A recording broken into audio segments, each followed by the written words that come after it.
Hello everyone. I am Alice of KHR Arts and Cloud Orchid Publishing, and today we are going to talk about how I went about writing my synesthesia poetry books. First things first, the reason why my series of poetry collections are titled Synesthesia is I actually have synesthesia, and I have previously talked about that in one of my videos. I will provide the link in the description below if y'all care to watch that and learn more about my synesthesia and how exactly that contributes to my writing, my art, and how that contributes to my everyday life. But we are specifically here to talk about this poetry series. As a quick little overview, just so that you're not lost, my personal form of synesthesia is that I taste colors and I also taste words. And the words that are colors also taste the same. So the word red tastes the same as the color red, just to give you all some context. When I write poetry, that's basically turning my synesthesia up to an 11.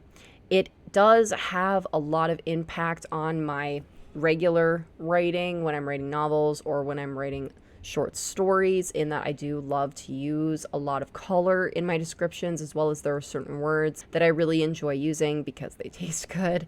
However, I do have a lot more restraint when I'm writing my short stories and my novels in how much of my synesthesia I allow to be in the writing, because I mean, at the end of the day, my writing has to make sense. Whereas with my poetry, I have a lot more freedom in order to have some loosey-goosey expression going on there, and it doesn't always have to really make sense if I don't want it to. And my book, Synesthesia Experimental, is an excellent example of that, in that is the poetry collection where I just literally went bonkers, let my brain run wild, and it's just my synesthesia at its finest. That is the book where you will find all of my favorite words, all of the words that taste the most delicious. You will find so many colors talked about in those poems. They just are so nonsensical, and honestly, it just makes you happy reading it because it's just so goofy and so fun, and I love reading it at workshops because it just brings a smile to people's faces because they're just so like, what on earth did I just listen to? It's just a really good time. The other books are not quite as bonkers as Synesthesia Experimental. However, they do embody that idea of that I'm putting my synesthesia first and worrying about how much sense does this make after the fact, and if I decide if I even care about it making sense at all. Now, of course, you may be thinking, well, you have one titled Synesthesia Darkness, you have another titled Synesthesia Depression, and then you have another titled Synesthesia Pandemic. Those don't sound very fun. No, they don't, and they are definitely not what I would call fun. They deal with some very serious topics. However, the way that they are expressed definitely embraces my synesthesia, in that the word choices that I make, the way that the poems are presented, and all of that still heavily relies on my synesthesia. And a big part of that is because the writing process, I don't even know if you could call it a process, honestly. The way I write poetry is very different, vastly different than the way that I write my novels or my short stories. Hello everyone. Recently received a lot of messages from people asking me what specifically inspires my poetry and how I write it. There are different answers for that. The main one is obviously suffering, and the gloomy weather today and the past few days, I've just been very overwhelmed and basically had an internal breakdown yesterday, which was caused by stress and lack of sleep and lack of food and being overbooked and all that stuff, which is usually what brings on the type of mood that I need in order to create the main type of poetry that I write. For starters, as a disclaimer, I don't recommend anyone do this. It's not healthy. It's not safe. This is just a reality that I have to deal with in my life a lot due to having depression and anxiety and other disorders that all can come together and make life very difficult for me. as well as having extreme past experiences that have also brought a lot of suffering into my life, specifically losing 4 best friends, being severely in school, like, you know, we're talking like full on like assault, hiding bruises and stuff like that. My divorce and some of the abusive relationships I've been in besides my marriage and stuff like that. You can see Lady is sitting here with me. She actually would probably make a great emotional support animal, because this is what she does when she knows that I'm in this kind of mood and I'm really upset and not okay. She's been like this basically the whole time I've been sitting here. She's just been like, hey, pet me, love me, it's okay. Normally, I can get past this because I'm not in a deep period of suffering right now, as I have been with different situations in the past. This is more of a weekend of being overwhelmed, but I kind of purposely pushed those feelings right now, so because so many people have asked me how I do this, so I'm going to purposely complete the process. It's almost like a trance that I go into. I actually don't even know what I'm writing when I'm writing it. It just happens. Yeah, we're gonna get started. I've already listened to some very specific playlists that I have. I also watched a few videos that also help put me in this state. I am going to read some of my old poetry, because that also usually helps me get started.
Okay, so I literally just wrote this just now. You watched me do it.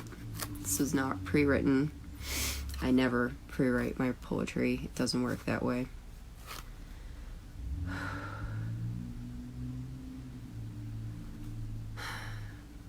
The whirring and the stirring of the despo of teapots that cannot complain, for we are embedded so deep in our misery and shame, for we must search in agony in vain, for a vanity unlike yours, and so much the same, for I am me and you are you, living in 2 different planes of reality, the worlds betwixt the pages, the membranes of our brains, fodder for the closeted, the fearful, the mongrels, flames piled high for the hate-mongers light our way, to hell and back, 2 coins to the boatman, ne'er to return, or pay then with your flesh, for we are all just flesh. So yeah, you can see, I literally just wrote that just now. I don't really even know what that's supposed to mean. I have to sit here and think about it some more. But yeah, it's my handwriting. You watched me do it. And this is how all of this poetry gets written, is like that. The main positive way that I write my poetry, but it's harder to do, and I don't get as many opportunities to do it, would be the way that I wrote the poetry specifically in Synesthesia Nature. All of these poems were actually written in this specific place. It's I forget what it's called, but it's that really big cemetery here in the city that has all of the really expensive fancy graves. It's across the street from the Jewish cemetery, and there's like a flower garden there and a forest, and there's all sorts of mausoleums and crypts and stuff. And that's a special mindset that I also have to be in to write stuff like this, mainly haikus, where I write about things that are actually beautiful and positive and happy. But like I said, that's harder to write, whereas this is a lot easier to write. It literally just happens exactly as you saw just now, where I literally just take some paper and a pen and I just get in this zone where I just start writing, and these words just happen. Like, they just come into my head and I just write them down. There is zero planning. I'm not like, ooh, I'm gonna write about this today or whatever. It's literally just this right here. And yeah, so that's my process. That's how I'm inspired and what I'm inspired by and whatever. This is extremely different than the process I have for writing short stories and writing novels. Those are like actually like inspired by things, whereas this is just, I don't know, it's a phenomenon that happens, I guess would be the best way to describe it. So I hope that was helpful. Again, I do not recommend doing this at all. It's both very destructive and very cathartic. So yeah, I hope that helps explain things. I hope you guys enjoyed my 20 minutes of crazy. So yeah, that's about it. I've talked about this in my previous videos, that the way that writing just flows through me, that it's just like turning on a faucet and it just rushes out of me, that I can just sit down in front of my computer and just type on my keyboard and just writing happens. It's not hard for me. It's really not hard. And with poetry, it's like that, again, turned up to an 11. Typically, in order for me to really write my best poetry, I have to have a certain environment going. So I have to feel a certain way. I have to be in a certain mindset. I have to make sure my surrounding environment is a certain way in order to really amp up that way that my writing just comes to me without even trying. If I have to sit down and you're like, write me some poetry, I can make that happen, but my best work comes from making sure that I have manufactured, or that all of the stars have aligned and I have created this ambiance, environment, mood, etc. sort of thing going on.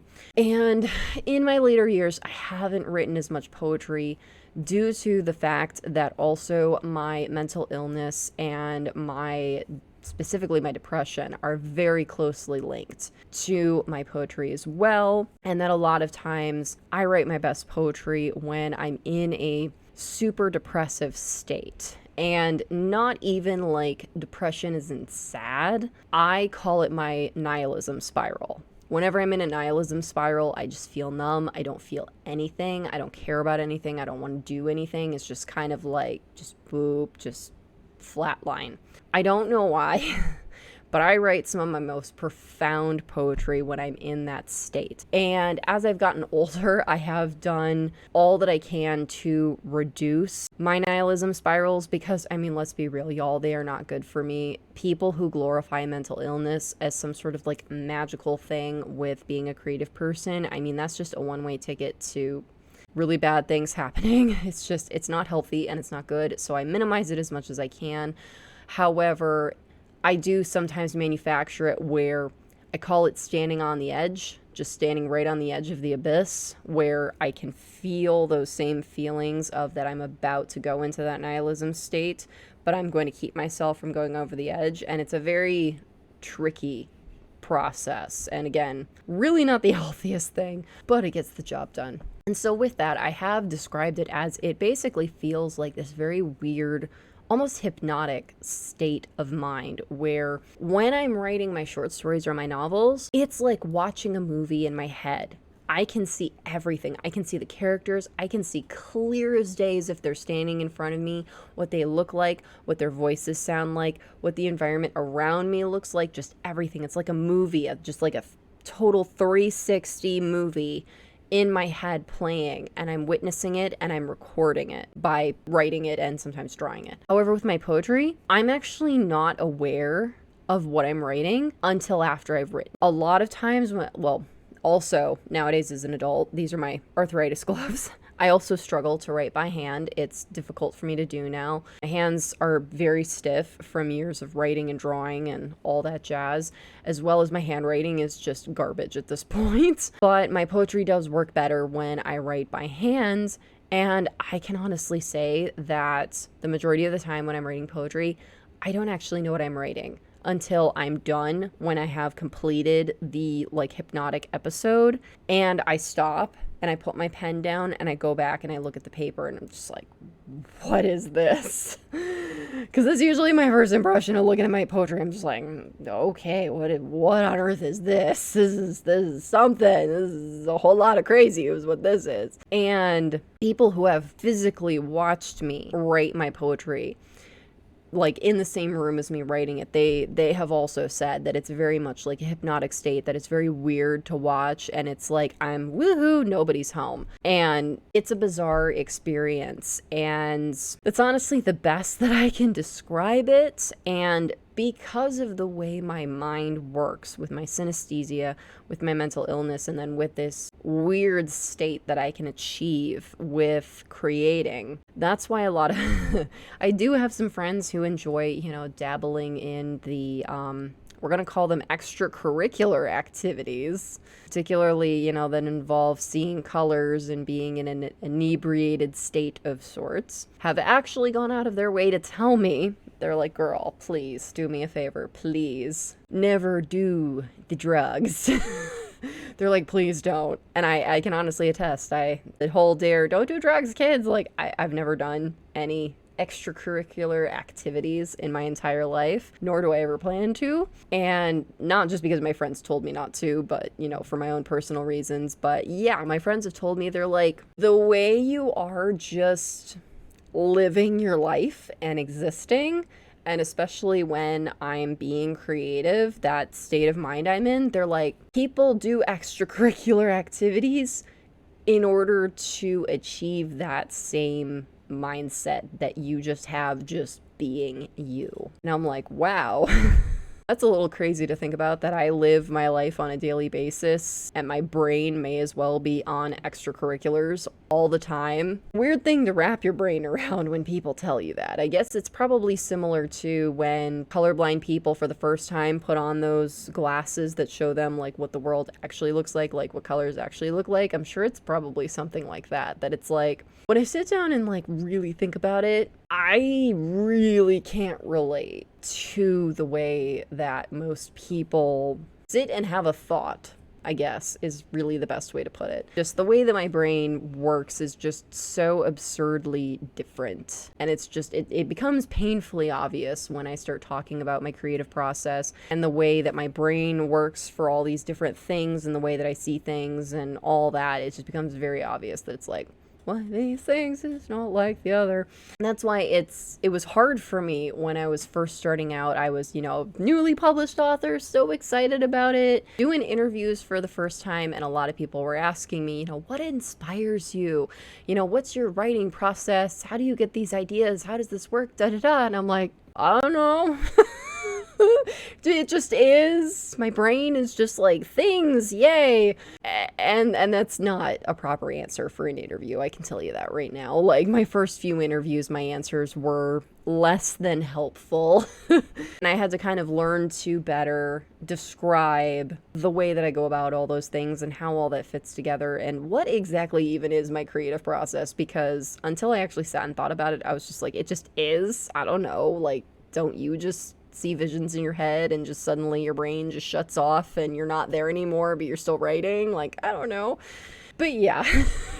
So writing my poetry is a very weird process. And the process of putting together these poetry collections is also unique in that I know I've talked about this in my other videos and in interviews and such, that I have a database of all of my writing where I keep everything organized, and I have all these different documents and all these different things. And I haven't checked recently, but the last time I checked, I have written over 400 poems. And I just keep adding to the database. Every time I sit down and I have a think and I write a poem, I just throw it in my database. And basically how Bryan and I created these poetry collections is that I just keep throwing poems into the database, and Bryan will pull them for when we do the art books, you know, see what stuff fits in there.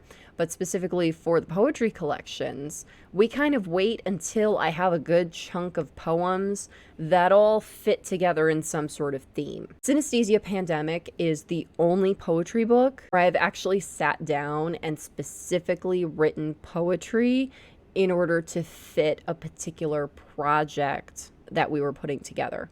Now, every once in a while, Bryan would be like, hey, I need like 3 more poems to like round this book out, or I need 1 more poem, or, you know, whatever. And I'd sit down and I'd do that. But I never sat down and was like, okay, I need to write 40 poems on this topic or something like that. I never sat down and did that until we did Synesthesia Pandemic. All of the other poetry collections are poems that I have written from all the way back in like 2006, all the way up to present day of when the poetry collection was being put together.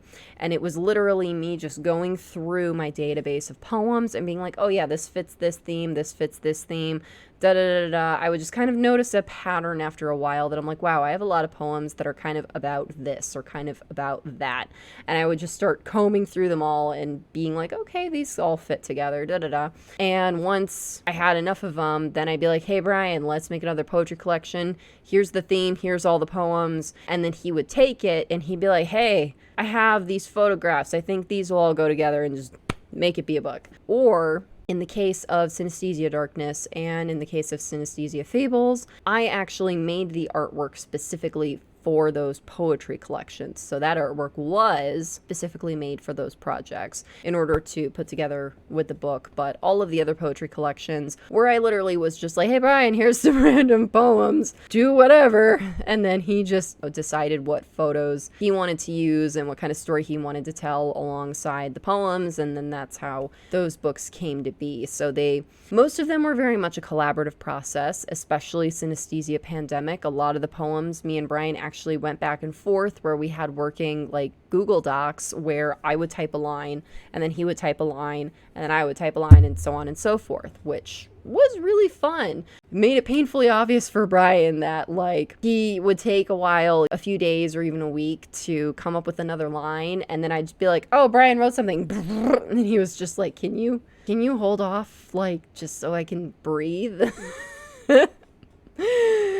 Oh, it was a fun process though. It was very cathartic doing that, especially because it was during the pandemic, the early pandemic. It was very scary times, so to be able to have a place to kind of put that was really important and really cathartic for, I think, the both of us, honestly. So that's kind of it in a nutshell for how these poetry collections are created, as well as kind of more about my poetry creative process, which, again, I don't even know if you can call that a process so much as it's like a happening.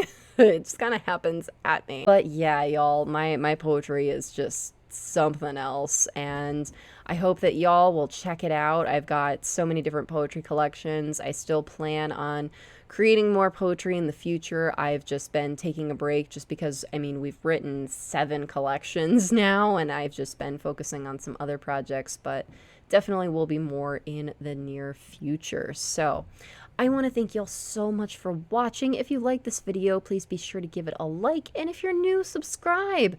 And the links for the poetry books will be in the description below. Thank y'all so much. Take care. Bye-bye.